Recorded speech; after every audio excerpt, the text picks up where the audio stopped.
Mà số tự chúngទាំងអស់ខ្ញុំពេលនេះខ្ញុំចង់បង្ហាញពីរបៀបបញ្ចូលបទចម្រៀងចូលទៅម៉ាស៊ីន screen ហ្នឹងតាម USB មួយគេហៅថា flash memory ហ្នឹងបាទជាដំបូងគឺខ្ញុំត្រូវចូលក្នុង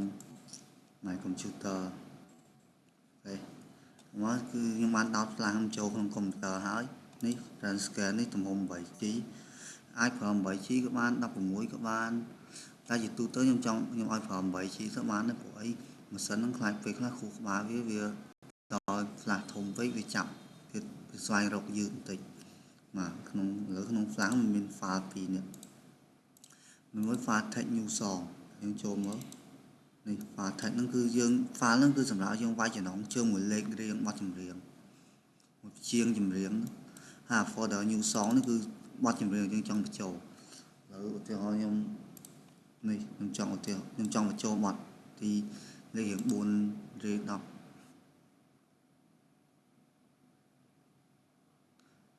40 លាននេះខ្ញុំមើលទៅខ្ញុំចង់បញ្ចូលបទហ្នឹងខ្ញុំចុចវាមើលទៅចំណងជើងអីគេបាទនេះទឹកលុយសម្រាប់ទឹកចិត្តខ្ញុំហើយជាងនៅអ្នកណាគេឆាយវរៈយុទ្ធលោកឆាយវរៈយុទ្ធអូខេតោះនេះហើយរៀងត្រូវកត់សម្គាល់គឺយើងកន្លែងខ្ញុំដាក់xនេះអញ្ចឹងលេខរៀងនៅក្នុងម៉ាស៊ីនក្រៅអូខេខ្ញុំឲ្យវាយចាប់ពីលេខ40 លានទៅ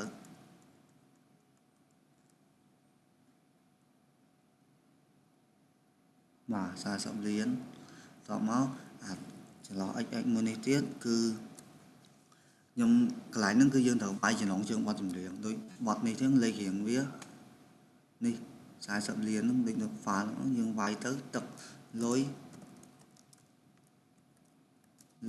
សម្រាប់ទឹកខ្ញុំអូខេហើយ file គឺក្តារចុចហ្នឹងយើងត្រូវប្រើក្តារចុច Unicode មិនមែន Limon ទេបាទនេះគឺចំណងជើងបទចម្រៀងខ្ញុំបានវាយចូលហើយបន្តមកខ្ញុំវាយ x ពីក្រោយនេះគឺឈ្មោះតារាចម្រៀងអញ្ចឹងជ្រើសអ្នកណានេះលោកឆាយវរៈយុទ្ធអូខេខ្ញុំវាយឆាយវីរៈយុទ្ធ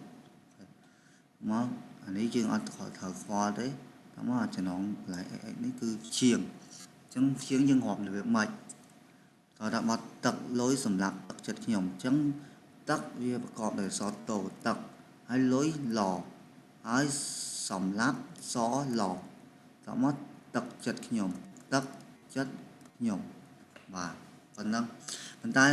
ដោយសារតែហេតុអីខ្ញុំចង់ឲ្យប្រើតែ5ជាងបានព្រោះពេលយើងបញ្ចូលទៅតាម USB ពេលយើងវាយចាប់ពី6ជាងឡើងទៅដល់ម៉ាស៊ីនវាអានអត់ស្គាល់ហើយអញ្ចឹងខ្ញុំឲ្យវាយតែ5ជាងនេះបានទេបាទដល់មក x នេះគឺអីគេគឺចំនួនជាងហ្នឹងយើង5វាយ5អញ្ចឹងទៅអូខេត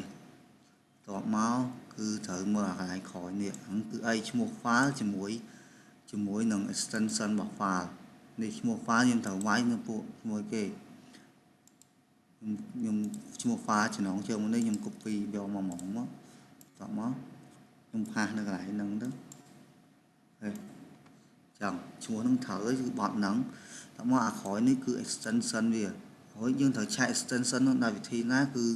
យើងគ្រាន់តែចូលក្នុងចម្រៀងយើងចង់បញ្ចូលហ្នឹងទៅខ្ញុំចង់បញ្ចូលបទនេះអញ្ចឹងខ្ញុំ right click លើ file ហ្នឹងតមកពាក្យ property នេះ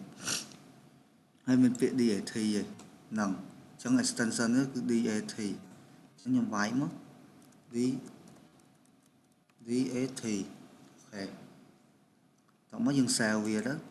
បាទហើយចំពោះ file extension ដែលមាន MP4 ឬមួយ MPG ហ្នឹងយើងអាចប្រើ .mp4 មួយ .mpg អញ្ចឹង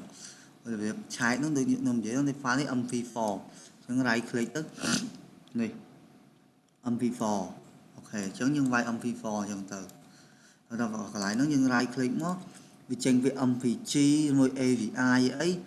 គឺនៅក្នុង file អស់ហ្នឹងយើងត្រូវដាក់កែទៅ mpg ឬមួយក៏ avi តាមហ្នឹងដែរបាទខ្ញុំបង្ហាញបានបញ្ចប់ត្រឹមនេះហើយតិចទៀតខ្ញុំនឹងបង្ហាញពីរបៀបដោតចូលក្នុងម៉ាស៊ីនហើយយើងបញ្ចូលរបៀបម៉េចដោយវិធីណាខ្ញុំបង្ហាញនៅពេលក្រោយបាទអញ្ចឹងតោះមកយើងដក flash ចេញមករួចរាល់អូខេ